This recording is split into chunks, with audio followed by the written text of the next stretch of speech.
40 degree তাপমাত্রা। এই রোদের মধ্যে আমাদেরকে কাজ করতে হবে। এই যে ছোট ছোট বীজগুলো দেখতে পাচ্ছ, এই ছোট ছোট বীজগুলো থেকে জলটা চালানো হয়, যেই মুখ দিয়ে জলটা পড়ে দেখতে। এগুলো ভাই কি জানো, মিনিতে যদি কোনো সমস্যা হয়, প্রচুর কারেন্ট, তো এই যে এই জায়গাটায় এসে খায়, কারণ এই জায়গাটা খুবই ঠান্ডা।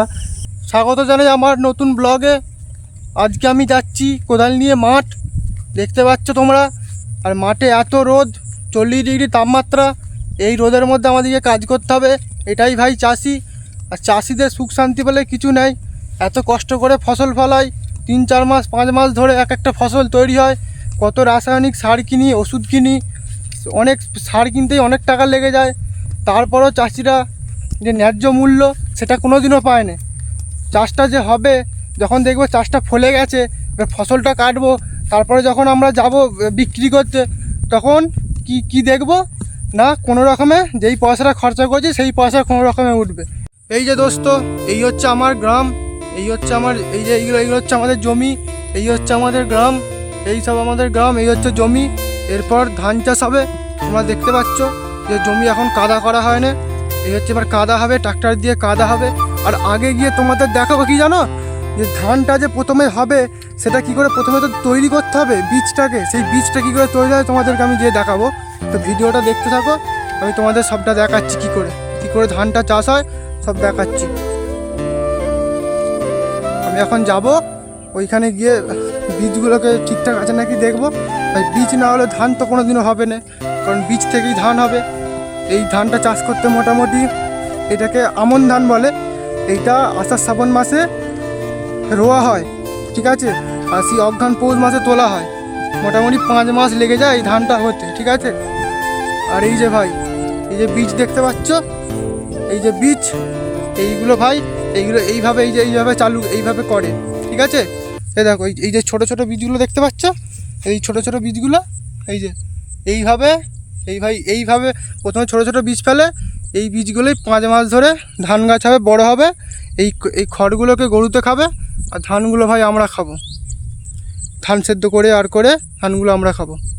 দেখতে পাচ্ছ, এই হচ্ছে বীজ। আর আগে গিয়ে তোমাদের দেখাবো যে যে মিনি থেকে জল পড়ে, কি করে পড়ে। সেই যখন বর্ষার জল হয় না, তখন আমাদেরকে কী করতে হয়, মিনি থেকে জল চালাতে হয়, নাহলে তো আর ধান হবে না। ধান তো ভাই কথা শুনবে না, ধানকে ঠিক টাইমে জল সার ঠিক দিয়ে যেতে হবে।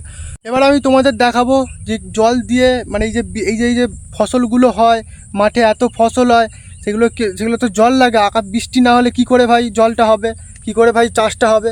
তো এই যে এখন দেখতে পাচ্ছ, এই যে গাছ দেখতে পাচ্ছ, এই যে মিনি, এই মিনি দিয়ে এই নিচে থেকে জল আসে।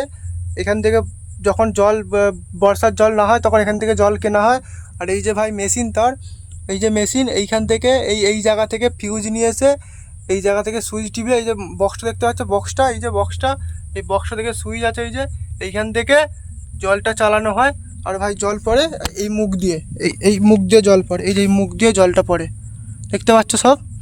আর এই যে ওখানে কিছু দূরে লোক কাজ করতে দেখতে পাওয়া যাচ্ছে, এই যে দূরে লোক কাজ করতে দেখতে পাচ্ছে। আর ভাই ওই দিক দিয়ে ট্রেন লাইন, এইদিকে ভাই ট্রেন লাইন, এদিকে সামনে এই সামনে স্টেশন আছে, এই সামনে স্টেশন আছে। আর ভাই এই যে যত দূর তক ট্রেন লাইনের ধারে আমাদের জমি।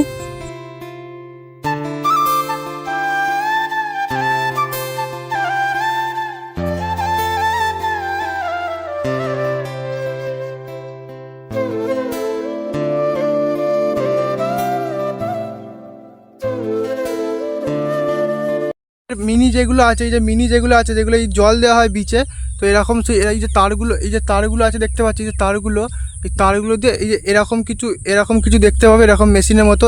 এইগুলো ভাই কি জানো, এগুলো যদি কোনো ওই যে এখানে এই যে মিনিটা যদি কোনো সমস্যা হয়, তাহলে আগে এসে এইখানে বাগাবে, এইখানেই শুধু ফিউজ হয়, ঠিক আছে। এইসব গ্রামে শুধু দেখতেই পাবে, কারণ এইসব মিনিতে যদি কোনো সমস্যা হয়, তখন ভাই এইখানে যা কিছু এসে ঠিক করলে ওখানে আবার মিনি চলে যাবে, কারণ ফিউজটা এখানেই হয়। যখন লোডশেডিং হয় মিনিতে, তখন এই জায়গাটাতেই ফিউজ হয়, এই জন্য এই বোর্ডগুলো টাঙানো আছে। আর এখানে ভাই প্রচুর কারেন্ট, মানে ওই যে তারগুলো দেখতে পাচ্ছ, এই তারগুলোতে যদি ভুল করে হাত দিয়ে দেয়, সঙ্গে সঙ্গে ডেট, এত ভোল্টেজ আছে। তবুও এইখানে এগুলো কেন দিয়ে রেখেছে জানি না, এগুলো কিছু ঢাকা দিয়ে রাখতে পারতো।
হচ্ছে ভাই এমন একটা জায়গা যেইখানে এই সব জায়গাগুলোয় ওই মাঠে গেলে যে মানুষ রোদ লাগে, যখন একটু খাবার খায়, জল পিপাসা পায়, তো এই যে এই জায়গাটায় এসে খায়।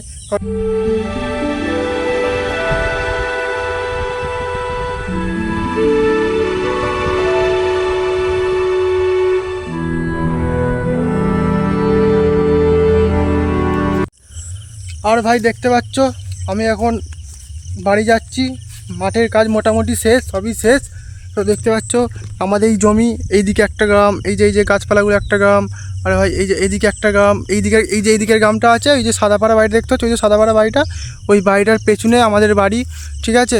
আর ভাই এইদিকে একটা গ্রাম, এইদিকে একটা গ্রাম, এই পুকুরটার পেছনে এই যে জঙ্গলটা আছে ছোটোবেলা, এই জঙ্গলটার পেছনে একটা গ্রাম আছে, ওই গ্রামটা তো আর দেখাতে পারবো নি। তো দোস্ত গাইস, ভিডিওটা কেমন লেগেছে একটু লাইক আর সাবস্ক্রাইব করে দেবে। আমি ছোটো মোটো ক্রিয়েটর, আমাকে একটু বড় করে তোলো। আর তোমরা ছাড়া বড় করতে কেউ পারবে না। আমি তোমাদের কাছে এইটুকুই রিকোয়েস্ট করব, শুধু একটা লাইক দিয়ে একটা সাবস্ক্রাইব করে দিও, যাতে ভিডিওটা ভালো লাগলে। আর ভাই কি বলবো,